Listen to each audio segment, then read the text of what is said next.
The doors burst open just as the officiant raised his hands to bless the union. Hannah Williams stepped into the Peninsula Beverly Hills ballroom wearing a crimson dress that cut through the sea of black tuxedos and pastel handbox like a knife. But it wasn't her entrance that made 300 guests turn their heads in unison. It was the 3 5-year-old children walking beside her, their small hands clasped in hers, their faces a perfect blend of her deep brown skin and features that mirrored the man standing frozen at the altar. Kim Tae-hyun's face went completely blank. His hand, which had been reaching for his bride's fingers, dropped to his side. Park Soo-jin, resplendent in her white hanbok gown fusion, followed his gaze and her mouth formed a small, perfect circle of shock. Hannah's heels clicked against the marble floor. Each step echoed in the suddenly silent room. The triplets walked with the careful precision of children who had been coached about behavior, their eyes wide as they took in the opulent surroundings. The little girl in the middle, Jimin, lifted her chin exactly the way Hannah had taught her. Confidence, baby. Always confidence. I apologize for the interruption. Hannah's voice carried across the ballroom, steady and clear. Not loud, but impossible to ignore. But I thought you should meet your children before you married someone else. She stopped halfway down the aisle. With practiced movements, she turned each child slightly, sweeping their hair back from behind their left ears. 3 crescent-shaped birthmarks, identical in shape and placement, caught the light from the crystal fixtures above. The same mark that every person in this room knew belonged exclusively to the Kim bloodline. The same mark that Tae-hyun bore behind his own ear. The murmuring started like a wave, rolling from the front rows to the back. Hannah heard the Korean words even though she didn't understand all of them anymore. She caught impossible and the mark and 3 of them. An elderly man in the front row stood abruptly. Kim Dae-jung, Tae-hyun's father, the Dragon of Seoul, looked at Hannah with eyes that could have cut steel. Who are you? Who sent you here? Nobody sent me. Hannah met his gaze without flinching. I came because these children have asked me every single day for 5 years where their father is. I came because Jimin draws pictures of a man she's never met. I came because Amara googles Korea on my laptop when she thinks I'm not looking. I came because Isaiah has nightmares about being different from every other kid at school who has 2 parents. She paused, then looked directly at Tae-hyun. I came because you disappeared without a word 6 years ago, and I think you should know what you left behind. Before you find out what happens next, do me a favor. Hit that like button if you're already hooked. Drop a comment telling me if Hannah did the right thing showing up like this. And subscribe because this story is about to get absolutely wild. Trust me, you don't want to miss what comes next. Now let's go back. Back to where this all began. 6 years earlier, Seoul had been alive with possibility. Hannah had stepped off the plane at Incheon International Airport with 1 suitcase, a job offer from Samsung's cybersecurity division, and absolutely no idea that her life was about to change forever. She was 24, brilliant with code, and ready to prove herself on an international stage. The year-long exchange program felt like destiny. The jazz club in Itaewon was not where she expected to meet him. Hannah had gone there after a brutal first week of work, needing to hear something other than Korean technical jargon and feel something other than inadequate. The club was underground, literally, down a narrow staircase that smelled like cigarette smoke and expensive cologne. The music wrapped around her the moment she entered, and she found a corner table where she could nurse a whiskey and just breathe. That's when she saw him. Tall, lean, wearing a black shirt that looked like it cost more than her monthly rent. He was talking to the bartender, his posture relaxed, but something about him suggested coiled tension, like a spring wound too tight. When he turned and their eyes met across the smoky room, Hannah felt something shift in her chest. He approached her table without invitation. You're American. You're observant, she replied. His lips quirked into an almost smile. You're alone. Also observant. Are you going to keep stating the obvious, or are you going to tell me your name? Tae-hyun. He sat down without asking. And you are? Hannah. Hannah. He said her name like he was testing how it felt in his mouth. Why is an American woman named Hannah sitting alone in a jazz club in Itaewon at midnight? Why is a Korean man asking so many questions instead of buying me a drink? He laughed then, a rare laugh that transformed his entire face. He signaled the bartender, and within minutes, 2 glasses of something amber and expensive appeared at their table. They talked until the club closed. He told her he was an import-export, which she later learned was technically true if you counted smuggling as a form of import-export. She told him she was a cybersecurity analyst, which made him raise his eyebrows with what she thought was respect, but later understood was calculation. Their first kiss happened on the Bampo Bridge at 3 in the morning. The Rainbow Fountain show had long since ended, and the Han River stretched out black and infinite below them. Taehyun had driven her there on his motorcycle, and when he pulled off his helmet, his hair was wild and his eyes were intense. "I shouldn't be doing this," he said. "Doing what?" "This." "You." He stepped closer. "My family wouldn't approve." "Good thing I don't need their approval then." He kissed her like he was drowning and she was air. Hannah's back pressed against the bridge railing, and somewhere in her mind, a voice whispered that this was dangerous, that she was falling too fast, that she didn't really know this man. She ignored that voice completely. The next 3 months were a fever dream. Taehyun showed her soul in ways tourists never saw. They ate tteokbokki from street vendors in Myeongdong at 2 in the morning. He took her to Noribang rooms where he sang old ballads with surprising tenderness. They walked through Bukshan Hanok village when it was empty, and he told her stories about his grandmother who used to live in one of those traditional houses before the family moved to Gangnam. He was careful, though. Always careful. They never went to restaurants where he might be recognized. Never attended events where his family might appear. Hannah noticed, but didn't question it. She told herself he was private, that Korean culture was different, that maybe he wasn't ready to introduce her to his world. The red flags were there. She simply chose to ignore them because being with him felt like finally understanding what all those love songs were about. The night she discovered the birthmark, they were in his apartment. Not his real apartment, she would later learn, but a place he kept for exactly these kinds of situations. She was tracing patterns on his skin, her fingers following the line of his jaw, his neck, behind his ear. That's when she felt it. A raised crescent shape, about the size of her thumbnail. "What's this?" she asked. Taehyun's hand caught hers, gently pulling it away. "A birthmark. Every Kim for 7 generations has had it. My father says it's either a blessing or a curse, depending on who you ask." "Which do you think it is?" He rolled over to look at her, his dark eyes searching her face like he was memorizing it. "With you? It feels like a blessing." She should have asked more questions. Why only the Kims? What made it special? Why did he look so troubled when he talked about it? But she was 24 and in love, and those seemed like problems for another day. The problems came sooner than she expected. It started with the phone calls. Taehyun would step away, speaking in rapid Korean, his voice dropping to tones she'd never heard him use. Then came the nights he disappeared entirely, texting her vague apologies about work emergencies. She found a gun in his glove compartment one night when searching for her phone charger. When she confronted him, he said it was for protection, that Seoul wasn't as safe as she thought. Protection from what? She demanded. From people who don't understand boundaries, he said, which was not an answer at all. The end came on a Tuesday. Hannah had finished work early and decided to surprise him at his office. The address he'd given her led to a building in Gangnam, all glass and steel and corporate respectability. Hanseong Import-Export, the sign read.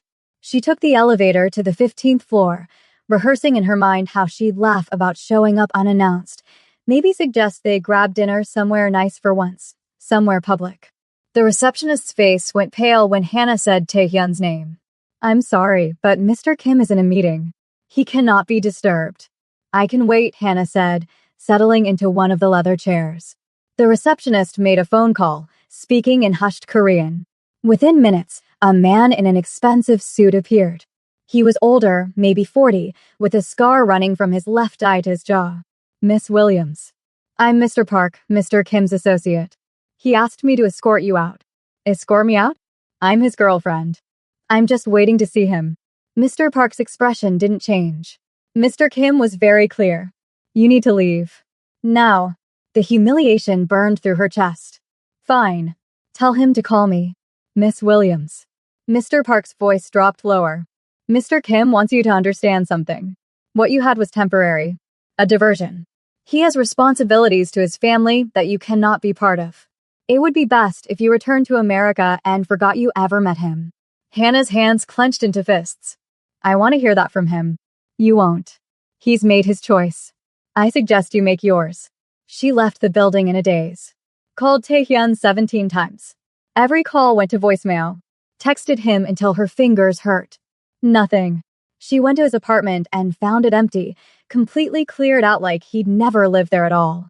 For 2 weeks, she searched. She went back to the jazz club where they'd met. She asked the bartender, who just shook his head sadly. She even tried to go back to Hanseong Import-Export, but security stopped her at the lobby. On the 15th day, a man approached her outside her apartment building. He was young, maybe her age, with nervous eyes. Miss Williams? I have a message from Mr. Kim. Hope flared in her chest. Where is he? I need to talk to him. The young man handed her an envelope. Inside was cash. A lot of cash. American dollars neatly banded. And a note in Taehyun's handwriting. I'm sorry. Go home. Forget me.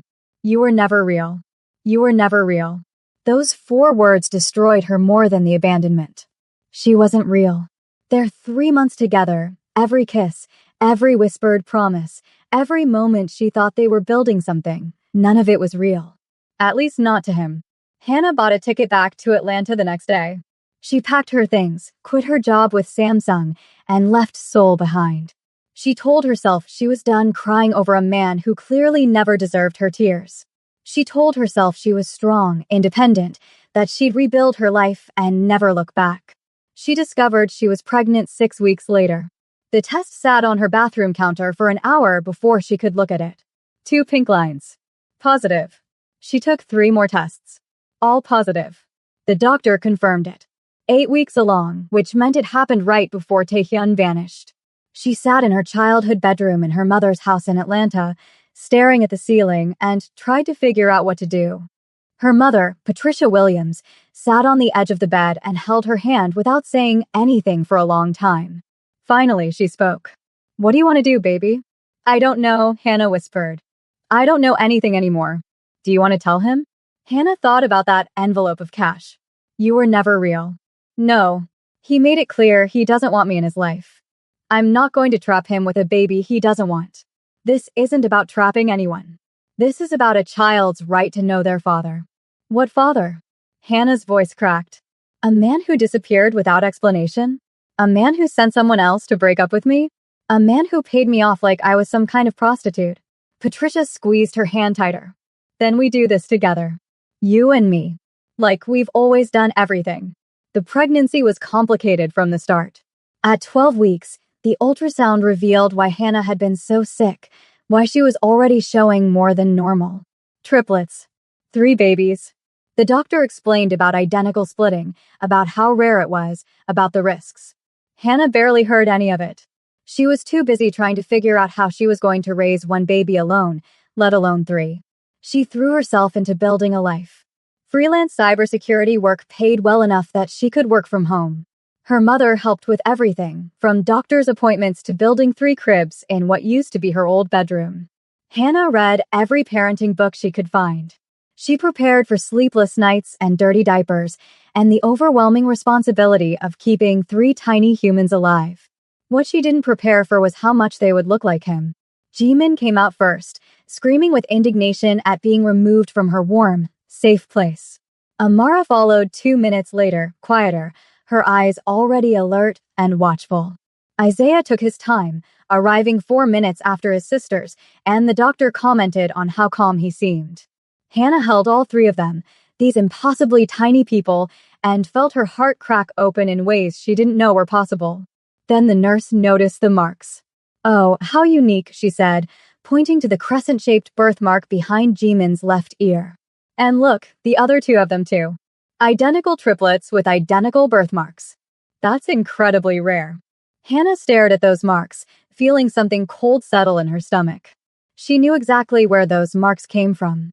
7 generations of Kims, Taehyun had said. A blessing or a curse. For 5 years, Hannah built a life around those 3 children.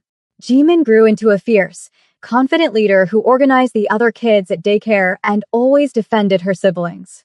Amara became the quiet observer, the one who noticed everything and asked questions that were far too insightful for a 5-year-old.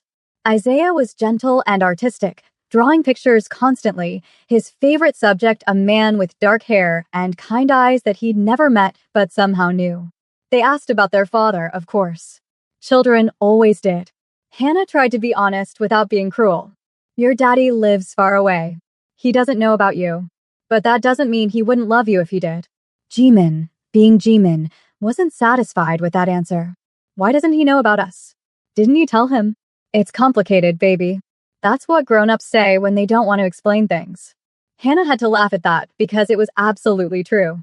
How do you explain to a 5-year-old that their father was involved in something dangerous, that he'd chosen his family's criminal empire over love, that he'd made it clear she was nothing more than a temporary distraction?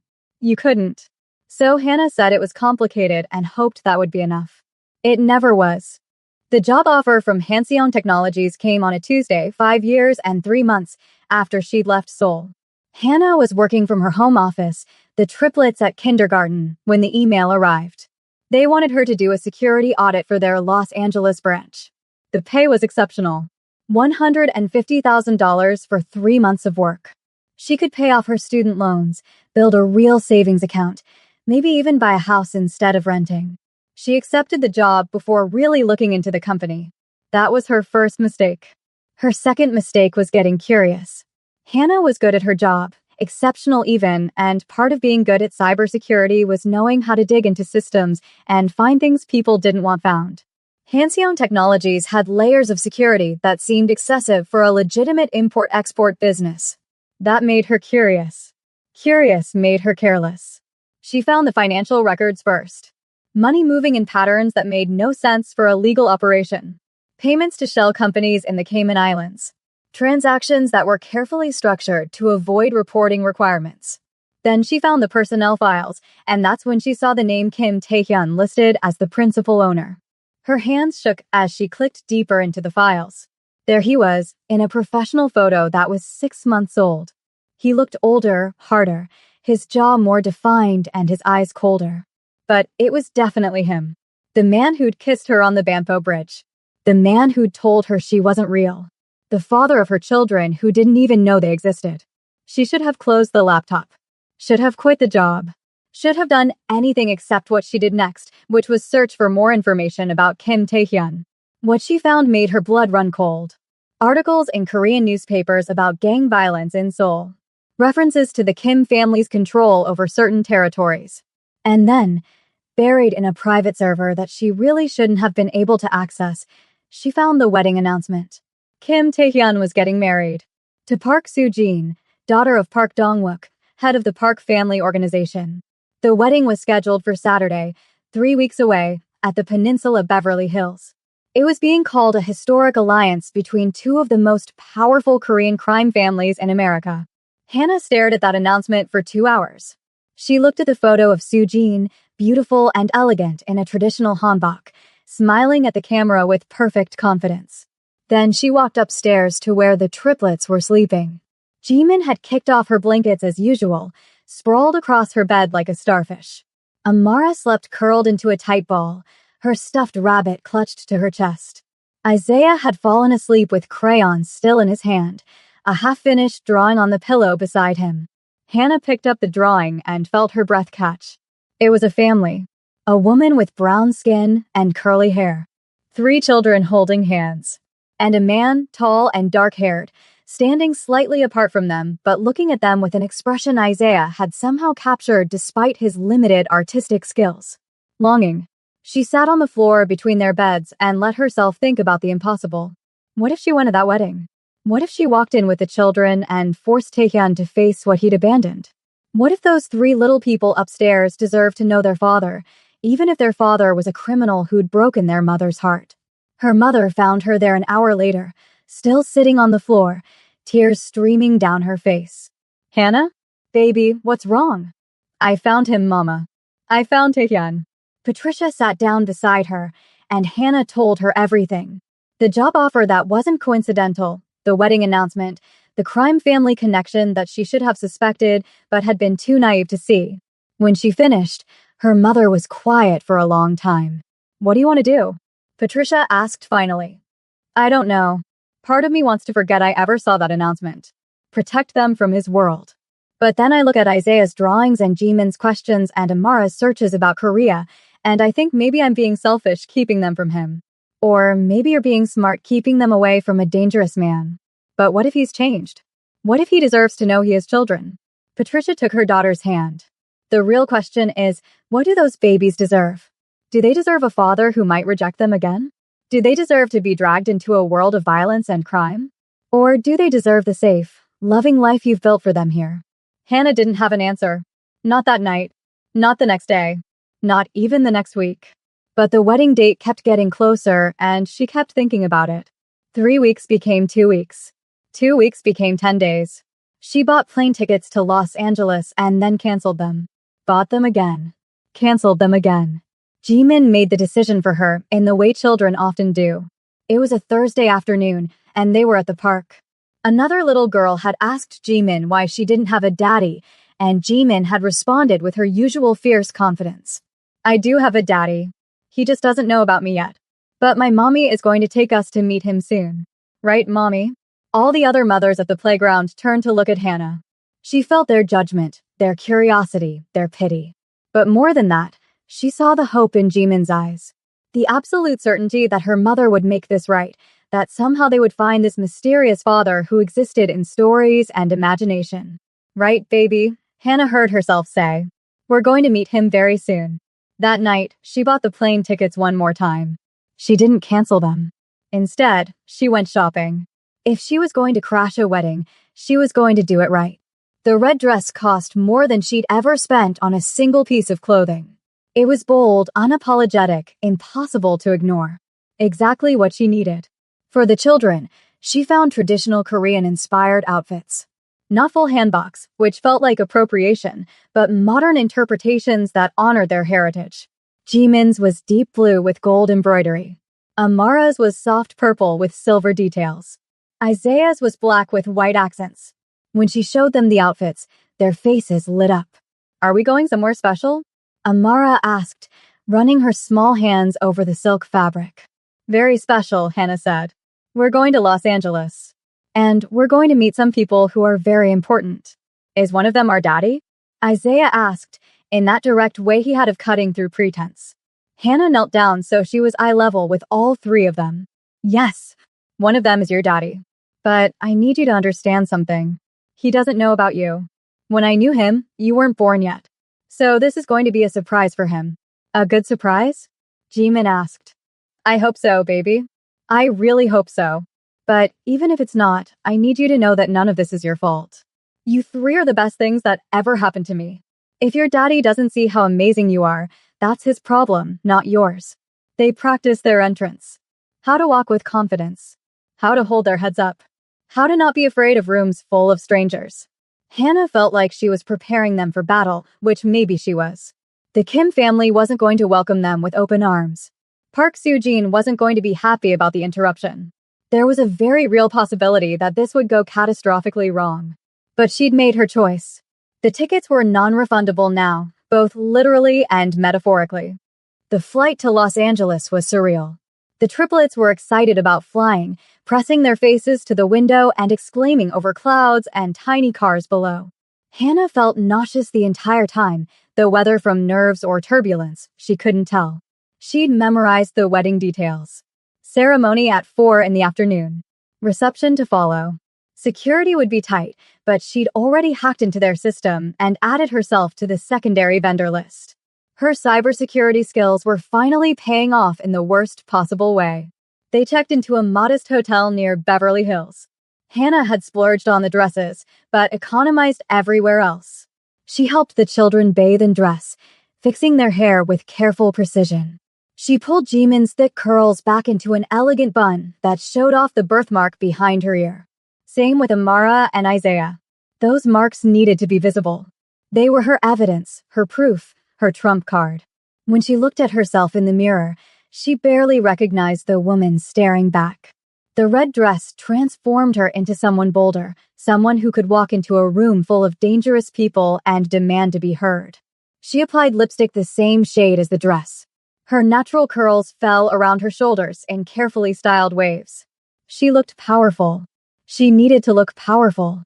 Mommy, you look like a queen, Isaiah said, his eyes wide. And you three look like royalty, Hannah replied, adjusting his collar one final time. Remember what we talked about. We walk in together. We stay calm. We hold our heads high.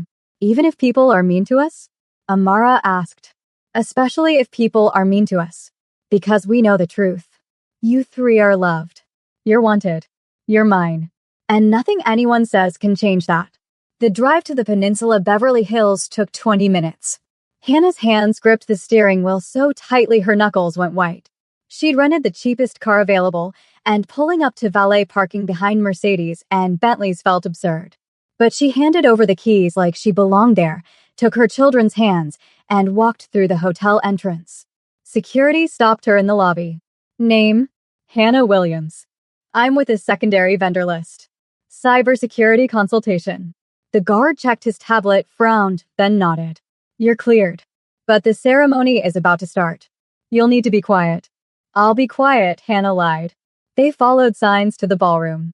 Hannah could hear music playing, classical and elegant. Her heart hammered against her ribs. This was it.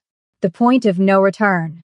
She could still turn around, take her children back to the hotel, fly home to Atlanta, and pretend none of this ever happened. Keep them safe in their bubble of ignorance. Jimin squeezed her hand. It's okay, Mommy. We're brave. And just like that, Hannah knew she couldn't turn back. Her daughter needed this. All three of them needed this. They needed to know where they came from, even if where they came from was complicated and dangerous and likely to break all their hearts. She pushed open the ballroom doors. The scene before her was exactly as she'd imagined. Opulent beyond measure. 300 guests in formal attire. An altar covered in white orchids and crystal. And there, at the center of it all, stood Kim Tae-hyun. He wore a black tuxedo that probably cost more than her car. His hair was styled perfectly. His posture was rigid, formal. He looked every inch the powerful crime boss he'd become. Nothing like the man who'd sung karaoke with her in dingy Noribang rooms. Beside him stood Park Soo-jin. She was breathtaking in a white hanbok that had been modified into something between traditional and modern. Her makeup was flawless. Her smile was serene. She looked like exactly the kind of woman who should marry a man like Tae-hyun. Polished. Appropriate. From the right world. The officiant was mid-sentence when Hannah's heels clicked against the marble floor. The sound echoed. Heads turned. The music stuttered to a stop. And then there was silence. Complete, absolute silence. Hannah walked forward, her children beside her, every eye in the room tracking their movement. She made it halfway down the aisle before she stopped. Close enough to be seen clearly. Close enough that there could be no mistaking who she was or what she'd brought with her. I apologize for the interruption, she said, her voice carrying across the ballroom without effort. But I thought you should meet your children before you married someone else. She turned Jimin first, sweeping her daughter's hair back to reveal the crescent birthmark. Then Amara. Then Isaiah. 3 identical marks. 3 undeniable pieces of evidence. 3 children who had his eyes, his bone structure, his genetic legacy written across their skin. Taehyun's face went blank. Not angry. Not shocked. Just completely, utterly blank, like his brain had stopped processing information. His hand, which had been reaching for Soo-jin's, fell to his side. He stared at the children like he was seeing ghosts. An elderly man in the front row stood up so fast his chair tipped backward. Kim Dae-young. Hannah recognized him from the photos she'd found in her research. The Dragon of Seoul. Taehyun's father. His face was twisted with rage. Who are you? He demanded in accented English. Who sent you here? Nobody sent me, Hannah replied, meeting his gaze without flinching. She'd come this far. She wasn't backing down now. I came because these children have asked me every single day for 5 years where their father is. I came because Jimin draws pictures of a man she's never met. I came because Amara Googles Korea on my laptop when she thinks I'm not looking. I came because Isaiah has nightmares about being different from every other kid at school who has 2 parents. She paused, then looked directly at Taehyun. His face was still blank, but she saw something flicker in his eyes. Recognition, maybe. Or horror. She couldn't tell which. I came because you disappeared without a word 6 years ago in Seoul, and I think you should know what you left behind when you told me I wasn't real. That got a reaction. Taehyun flinched like she'd slapped him. Sujin's perfect composure cracked slightly, her eyes narrowing as she looked between Hannah and her almost husband. A woman from Park Sujin's side of the room stood up. She was elegant and cold, wearing a dove-gray hanbok, an expression that could freeze fire. This is an insult to our family. Guards, remove this woman and her children immediately. Touch them and I scream, Hannah said flatly. I scream and I tell everyone in this room exactly what Kim Taehyun was doing in Seoul 6 years ago when he was supposed to be learning the family business. I tell them about the American woman he kept secret. I tell them how he vanished without explanation, leaving me pregnant and alone in a foreign country. You're lying, Kim Dae-jung said, but his voice lacked conviction. He was staring at the birthmarks. Everyone was staring at the birthmarks. DNA test, someone called from the crowd. Test them. The mark could be fake. Do it, Hannah said immediately. Test them right now. I'll wait. What do you think happens next? Do you think Taehyun will accept his children or deny them? Drop your thoughts in the comments, and don't forget to tell me where in the world you are watching from. Taehyun finally moved. He stepped down from the altar, his movements mechanical, like someone had programmed him to walk. He crossed the distance between them slowly, and Hannah instinctively pulled her children closer. She'd imagined this moment 1,000 times, but none of her imaginings had prepared her for the reality of watching him approach them, his face still unreadable. He stopped 3 feet away. His eyes moved from Jimin to Amara to Isaiah, cataloging every detail. Hannah watched him see it, the recognition dawning in increments. Jimin had his nose. Amara had his bone structure. Isaiah had the exact shape of his eyes. And all 3 had that damned birthmark. How old are they? His voice came out rough, barely above a whisper. 5. They turned 5 in March. She watched him do the math. 6 years since Seoul. 9 months of pregnancy. 5 years of life. The timeline was irrefutable. You never told me. It wasn't a question. It was an accusation. Hannah felt rage bubble up in her chest, hot and sharp. I never told you? You sent someone to pay me off. You had your assistant tell me I wasn't real. You vanished like I meant nothing. Exactly when was I supposed to tell you? Before or after you made it clear you wanted nothing to do with me? I was protecting you, Taehyun said, and now there was emotion in his voice. Anguish. My father found out about us. He said if I didn't end it, you'd be killed. I left to save your life. How noble, Hannah said bitterly. You saved my life and destroyed it at the same time. Did it ever occur to you to explain that? To give me a choice? Or did you just assume I was too weak to handle the truth? Before Taehyun could respond, Jimin stepped forward. She looked up at him with the fearless confidence that made her who she was. Are you our daddy? The question hung in the air. Every person in that ballroom seemed to hold their breath. Taehyun knelt down so he was eye level with his daughter. Up close, the resemblance was even more striking. They had the same determined set to their jaw. Yes, he said quietly. I think I am. Where have you been? Jimin demanded. Mommy said you lived far away, but Los Angeles isn't that far from Atlanta. We could have visited. I didn't know you existed, sweetheart. If I had known, I would have come for you. Do you promise? I promise. Jimin studied him with the suspicious intensity of a child who'd been disappointed before. Then, apparently satisfied with what she saw, she nodded. Okay, you can be our daddy. But you have to be nice to Mommy. She cries sometimes at night when she thinks we're sleeping. Hannah's face burned with embarrassment, but Taehyun's expression crumbled. He looked up at her, and she saw genuine pain in his eyes. Hannah, I'm so sorry. I thought I was doing the right thing. Well, you weren't, she said, but her voice lacked the venom from before. Watching him with their children was doing something to her resolve, wearing down the walls she'd spent 5 years building. We need to settle this properly, Kim Dae-jung interrupted, his voice cutting through the moment like a blade. DNA test. Immediately. I have a lab on retainer. They can have results in 2 hours. Fine, Hannah said. Test them. Test all 3. Hell, test me too if you want. I have nothing to hide. A man in a suit appeared with a DNA testing kit. He swabbed the inside of each child's cheek, then Taehyun's.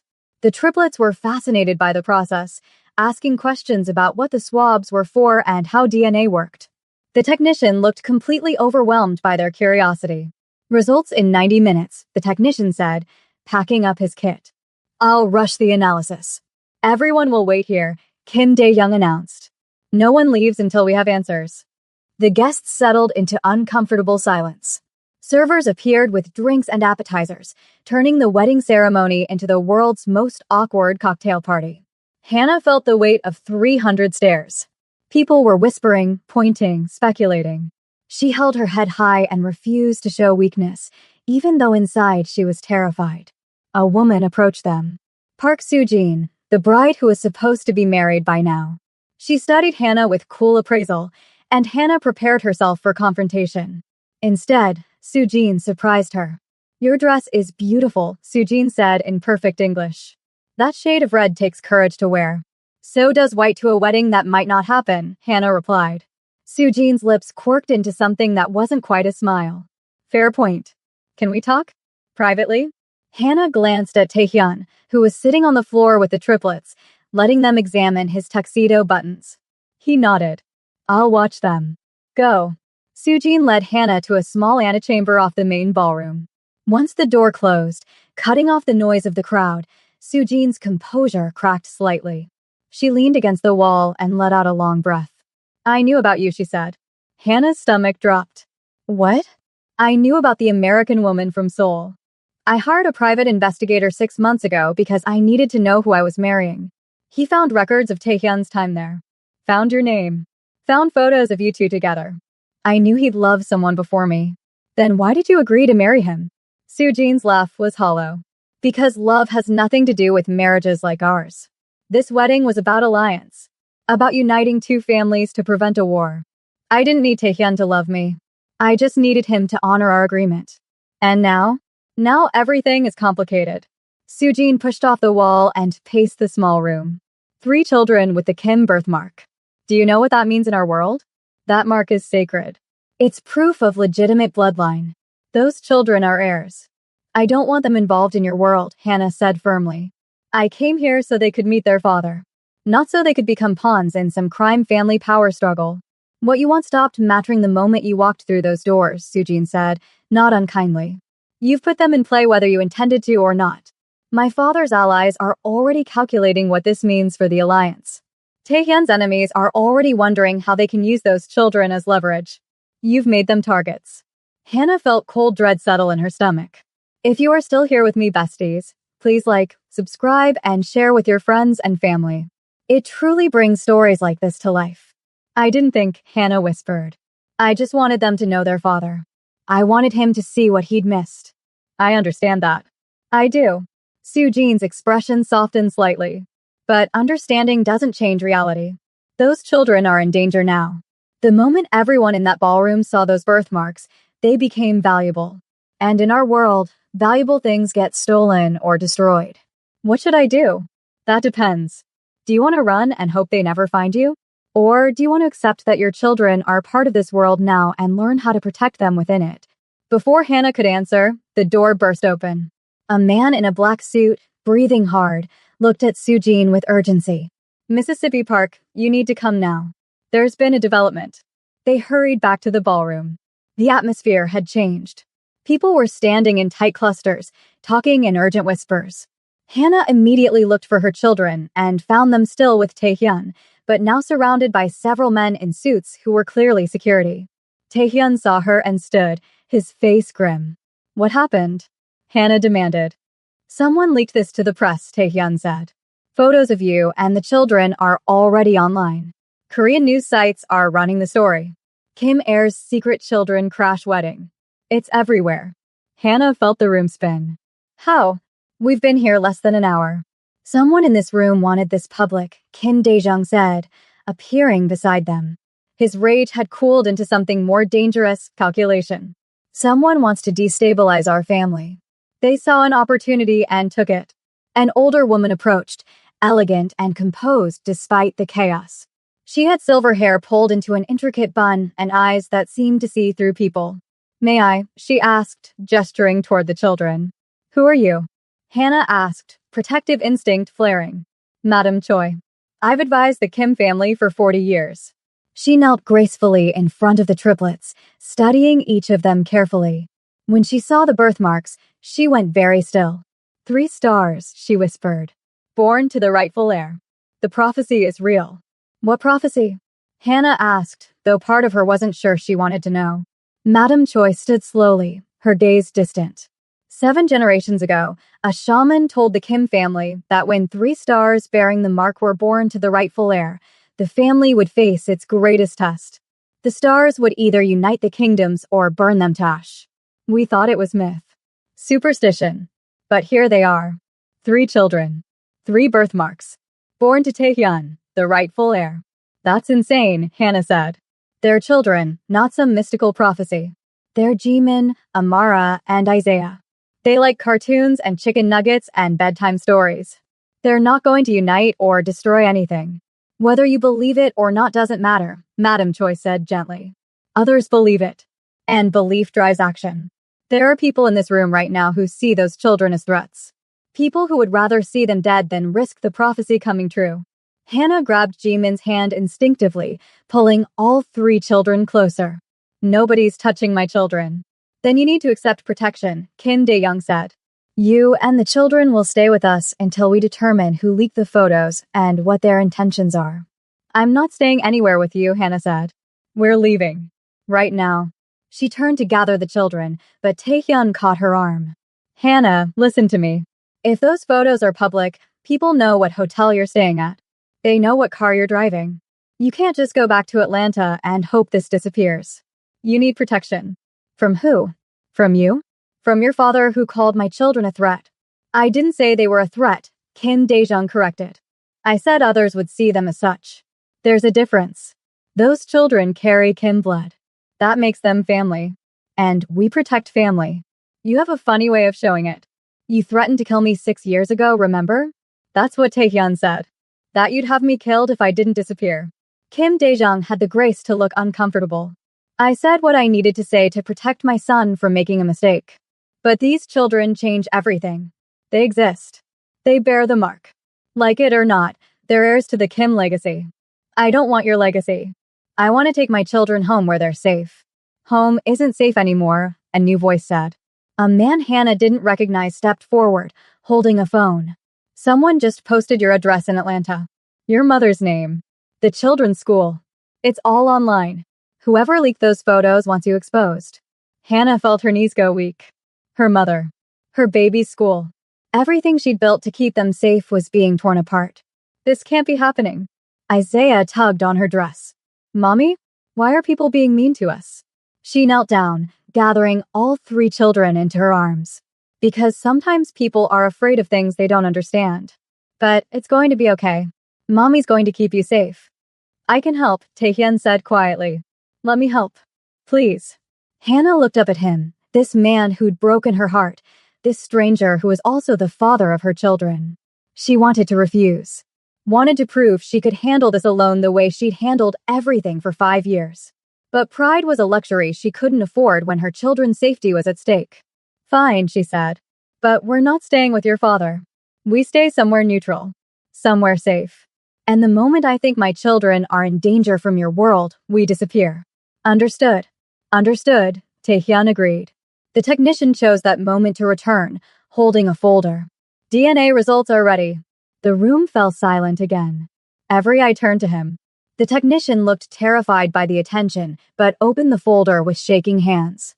The test confirms with 99.9% certainty that Kim Taehyun is the biological father of all 3 children. Jimin Kim, Amara Kim, and Isaiah Kim. Hearing her children called by Taehyun's last name felt strange. They were Williams. They'd always been Williams. But she supposed they were also Kim. Both things could be true. The matter is settled then, Kim Dae-young announced. These are my grandchildren. Kim blood. Kim heirs. They will be protected with every resource at our disposal. Our families should discuss what this means for the alliance, Park Dong-wook, Soo-jin's father, spoke up. He'd been silent until now, watching everything with calculating eyes. 3 heirs change the power structure significantly. The children are 5 years old, Soo-jin said sharply. They're not political tools. Her father looked at her with surprise. Soo-jin had barely spoken during the entire ordeal, maintaining her composure like a perfect bride. Now she stepped forward, positioning herself beside Hannah in a gesture that was clearly protective. This wedding was meant to unite our families, Sujin continued. But it was built on a lie. Taehyun's heart was never mine to claim. It belonged to her. She gestured to Hannah. And now he has children. 3 children who deserve better than to become bargaining chips in our family politics.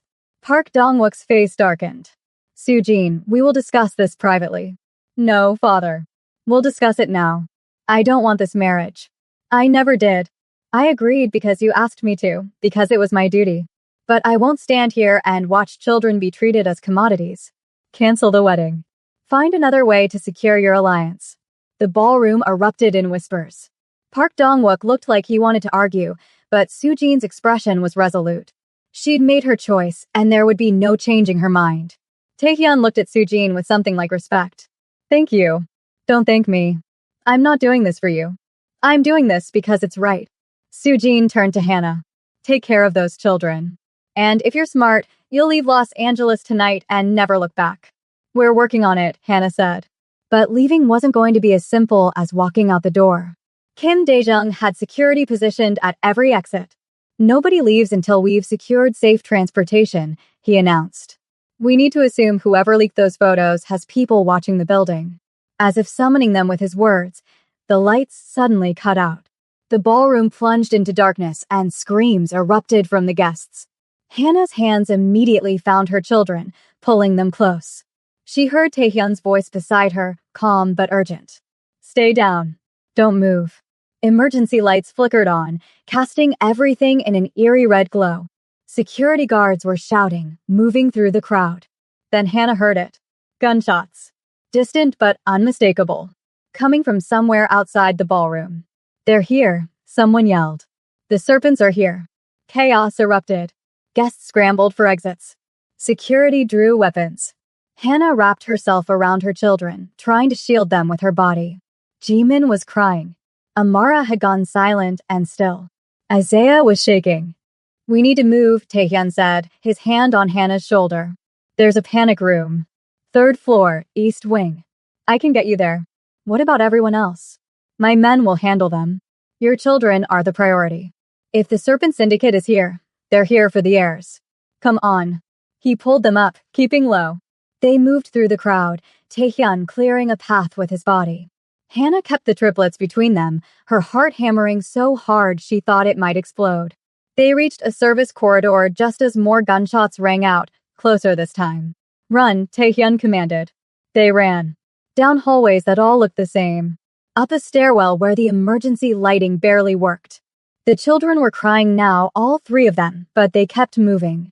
Hannah's heels were impossible to run in, so she kicked them off, her bare feet slapping against cold floor. They reached the 3rd floor. Taehyun led them down another corridor, this one lined with expensive artwork that seemed absurd given the circumstances. He stopped at a door that looked like all the others, no obvious markings to indicate it was anything special.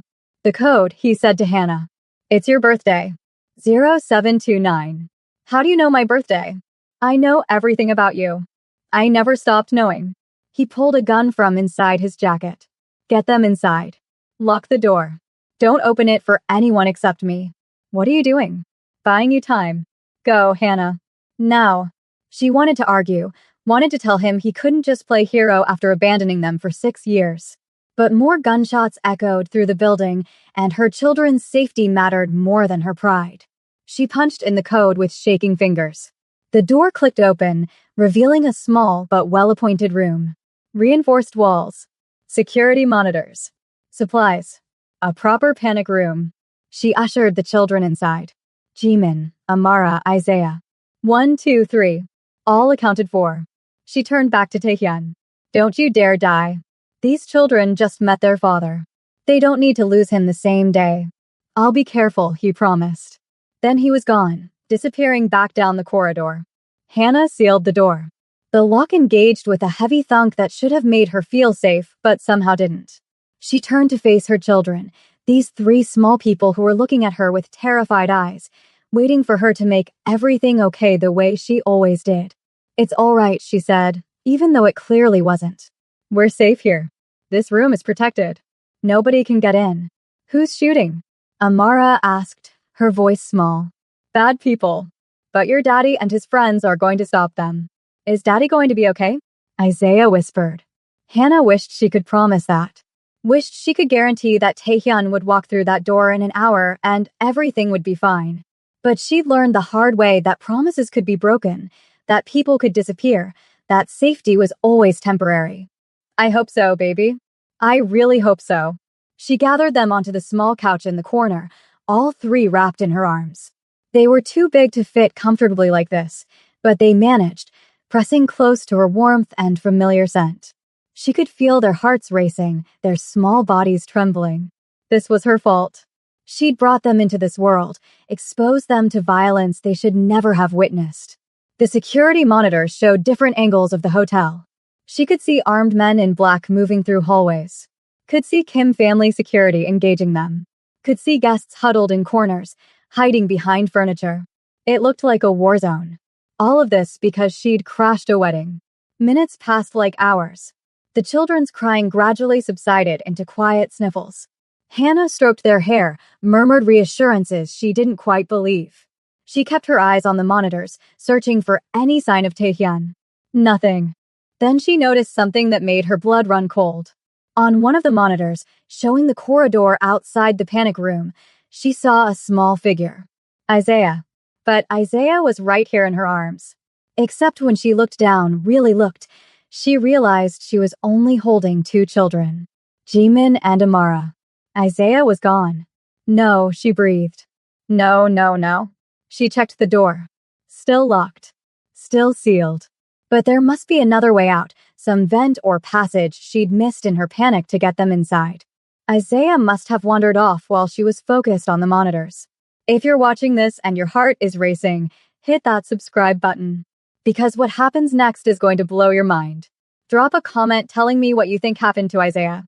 Hannah's hands shook as she checked every corner of the panic room.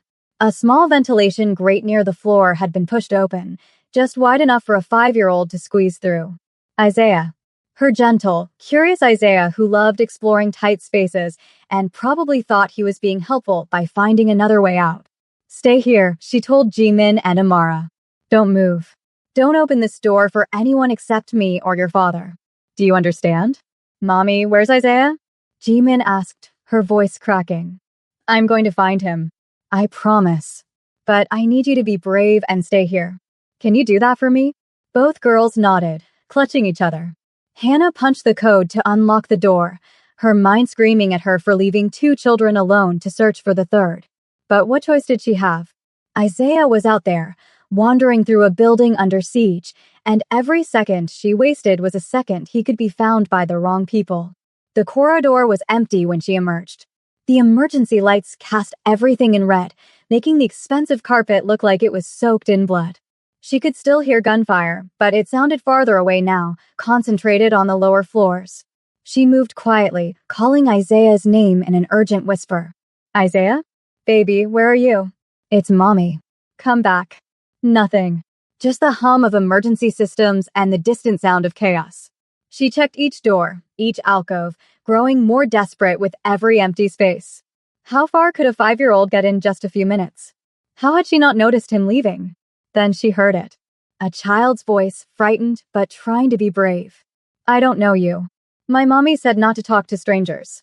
Hannah ran toward the sound, rounding a corner to see Isaiah standing in the middle of the hallway. He wasn't alone. A man knelt in front of him, and even from behind, Hannah recognized the expensive suit, the authoritative posture. Kim Dae-young. Isaiah. Hannah shouted, racing forward. Kim Dae-young stood slowly, keeping himself between Hannah and the child. When he turned, his expression was unreadable. He came out of the ventilation system. Clever boy. Resourceful. Like his father. Give me my son, Hannah demanded, trying to push past him. I'm not keeping him from you. I was protecting him. There are still intruders in the building. He stepped aside, and Isaiah immediately ran to Hannah, throwing his arms around her waist. I'm sorry, Mommy. I wanted to help. I thought maybe I could find another way out for us. Hannah knelt down, checking him over frantically. No injuries. No blood. Just her scared little boy trying to be helpful in the worst possible way. Don't ever do that again. Do you hear me? Never. I'm sorry, Isaiah said again, tears streaming down his face. Kim Dae-jung watched them with an expression that might have been regret. He has courage. And intelligence. Those are valuable traits in our world. He's 5, Hannah snapped. He's not part of your world. None of them are. They are now. Whether you accept it or not. He pulled out a phone, speaking rapid Korean into it. Then to Hannah, my men have secured the building. The serpents have retreated. It's safe to move the children. How do I know you're telling the truth? How do I know this wasn't all part of some plan to get control of them? Kim Dae-jung's eyes hardened. If I wanted control of your children, I would simply take it. I don't need elaborate schemes. But despite what you think of me, I'm not a monster. They're my blood. My grandchildren. I will protect them with everything I have. The way you protected me 6 years ago? By threatening to kill me. I did what I thought was necessary to keep my son safe. I was wrong. I see that now. He looked at Isaiah with something that might have been tenderness. When I saw him in that hallway, alone and vulnerable, I understood what you must have felt all these years. Raising them without help. Without knowing if we would come after you. I'm sorry for that fear. It wasn't enough. It would never be enough. But Hannah was too exhausted and too scared to fight anymore. Where's Taehyun? Dealing with the last of the intruders. He'll meet us at the extraction point. Kim Dae-jung started walking, clearly expecting them to follow. Come. We need to get you all somewhere secure. Hannah picked up Isaiah and followed, hating that she had no choice. They went back to the panic room where Jimin and Amara were exactly where she'd left them, holding each other and crying quietly. When they saw Isaiah, they scrambled off the couch, and all 3 children clung to each other. We're leaving, Hannah told them. Stay close to me. Don't let go. Kim Dae-jung led them through a service exit that opened into a parking garage. 3 black SUVs waited there, engines running. Security guards flanked each vehicle. This was the world her children were being pulled into. Armed guards. Armored vehicles. Constant threat of violence. Taehyun appeared from one of the SUVs, and Hannah felt relief flood through her despite herself. He was alive. Bloodied and disheveled, his tuxedo jacket gone and his shirt torn, but alive. He went straight to the children, kneeling to check each one. You're okay? Nobody hurt you. We're okay, Daddy, Jimin said, and hearing her call him that made something twist in Hannah's chest. Good. That's good. He looked up at Hannah. I'm sorry. The serpents must have been watching the hotel. They saw an opportunity. To do what? Kill children? What kind of people are you? The kind who have enemies, Taehyun said quietly. The kind who live in a world where power is everything and weakness gets you killed. I never wanted this for you. For them. But it's too late now. You're involved. Then uninvolve us. Let us go home. Your home isn't safe. They know where you live.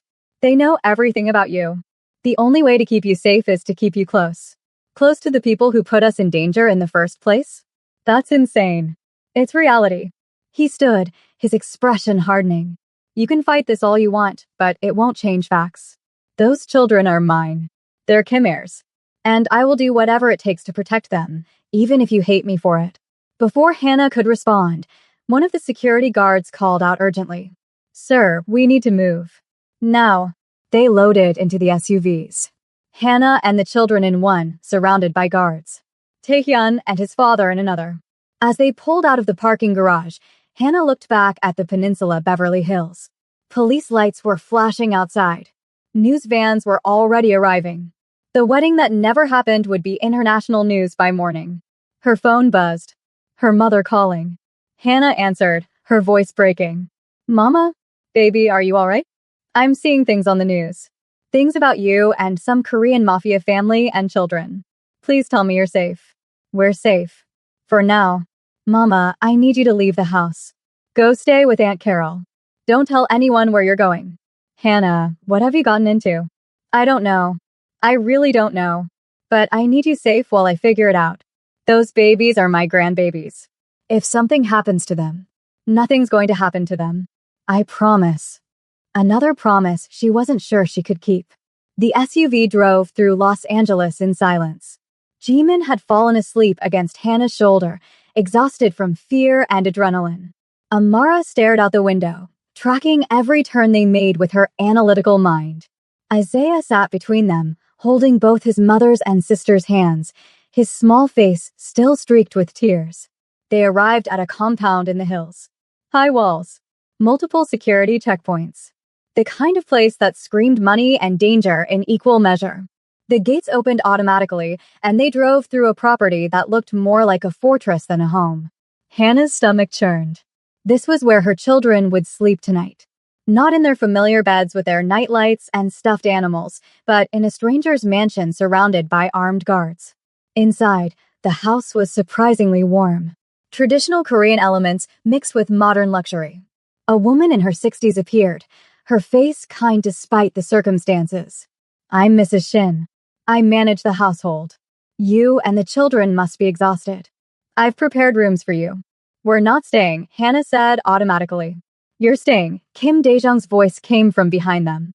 He'd entered the house with Tae-hyun, both men looking grim.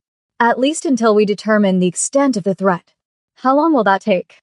"Days. Maybe weeks." "The Serpent Syndicate doesn't give up easily." "Weeks?" "I can't stay here for weeks. I have work. The children have school. We have lives." "You had lives," Kim Dae-jung corrected. "Those lives ended the moment you walked into that wedding." "I'm not trying to be cruel. I'm trying to be realistic. Your faces are all over the news. Your address is public. Every enemy the Kim family has knows about you now.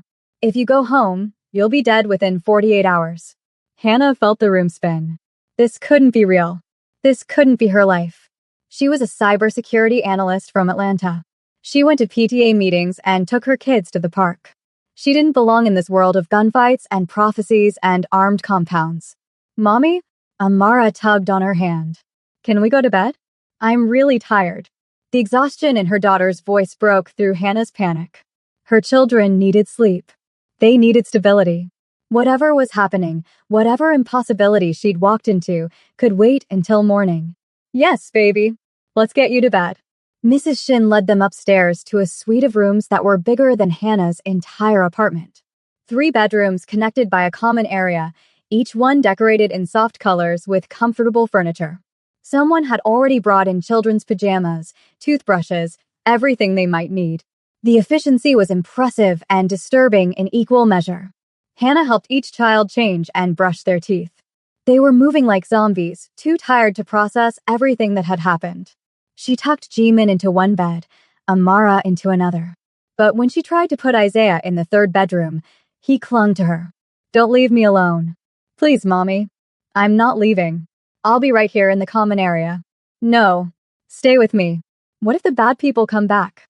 So Hannah lay down beside her son, and within minutes, both Jimin and Amara had crept into the same bed, all of them piling together the way they used to when they were babies. She held all 3, stroking their hair, singing softly until their breathing evened out into sleep. Only then did she let herself cry. Silent tears that soaked into the expensive pillowcase. She'd come to Los Angeles to give her children a father. Instead, she'd given them a target on their backs. How could she have been so stupid? So naive? She'd thought Taehyun was just a man who'd broken her heart. She hadn't realized he was a bomb waiting to explode, and she'd walked her children straight into the blast radius. A soft knock on the door. Taehyun stood in the doorway, still in his torn shirt, looking as exhausted as she felt. "Can we talk?" Hannah carefully extracted herself from the pile of children and followed him into the common area, pulling the bedroom door mostly closed so she could still hear if they woke. "What do you want?" "To explain. To apologize. To try to make you understand why I did what I did 6 years ago. I don't care anymore. Whatever reasons you had, they don't matter. What matters is keeping them safe from the mess you've dragged us into. I know. And I will keep them safe. I swear on my life, Hannah. Nothing will hurt them. You can't promise that. You saw what happened tonight. People with guns came for them. For babies. They came for the prophecy. For what my children represent." Taehyun ran a hand through his hair. Madam Choi wasn't exaggerating. "That prophecy has been part of my family's history for generations. 3 stars born to the rightful heir. My grandfather used to tell me about it when I was young. I thought it was just a story. It is just a story. They're children, not stars or prophecies or whatever mystical nonsense your family believes in. I agree. But belief creates reality in our world. If enough people believe those children are significant, they become significant. If enough people believe they're threats, they become targets. Hannah sank onto the couch, her head in her hands. How do we fix this? I don't know if we can. The photos are public. The story is out. We can't put that back in the box. Taehyun sat beside her, careful to leave distance between them. But we can protect them. My father's resources are extensive. This compound is one of the most secure locations in California. We have security, medical staff, everything they need. What they need is normal lives. Friends and school and birthday parties. Not armed guards and panic rooms. I know. And I'm sorry. If I could go back and change everything, I would. I would have told my father to go to hell 6 years ago. I would have chosen you. I would have been there when they were born. His voice broke. I missed everything. Their first words. First steps. 5 years of their lives. And now the first day I meet them, I almost get them killed. The pain in his voice was real. Hannah wanted to hate him, but she was too tired and too scared. That prophecy. What exactly does it say? That 3 stars bearing the mark will either unite the kingdoms or burn them to ash. In our world, kingdoms means the different crime families. For years, there's been tension between the Korean organizations and other groups. The Serpent Syndicate is Chinese. The Yakuza is Japanese. The Russian Bratva. Everyone wants control of the West Coast. And your children are supposed to what? Unite everyone. Or destroy everything trying. That's the part that scares people. Change is terrifying to those in power. Taehyun looked toward the bedroom door where the children slept. But I don't see prophesied stars when I look at them. I see my daughter who has your fierce spirit. My other daughter who has your intelligence. My son who has your gentle heart. They're people, not weapons. Then treat them like people. Let us leave. We'll disappear. Change our names. Move somewhere they'll never find us. They'll always find you. The serpents have contacts everywhere. They're patient. They'll wait months or years, and then one day when you think you're safe, they'll strike. The only real safety is here with me. Before Hannah could argue, her phone buzzed again. A text from an unknown number. She opened it and felt ice flood her veins. It was a photo of her mother's house in Atlanta. The house where her mother should have been sleeping. The photo was taken from inside. Recent, based on the news playing on the TV in the background. And written across the image in red text, we know where everyone you love sleeps. Taehyun saw her face and took the phone. His expression darkened. I'll send people to get your mother. Right now. They'll bring her here. They're watching her house.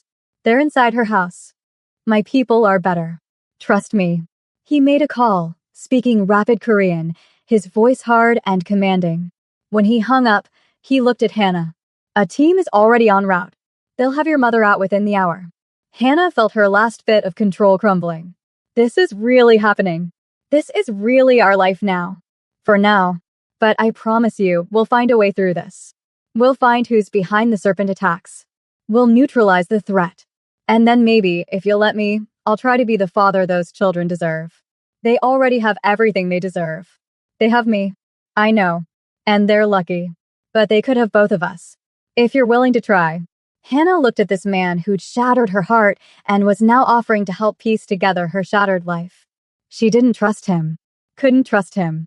But she also couldn't do this alone. Not anymore. One day at a time. That's all I can promise. That's enough. Taehyun stood. Get some rest. We'll figure out next steps in the morning.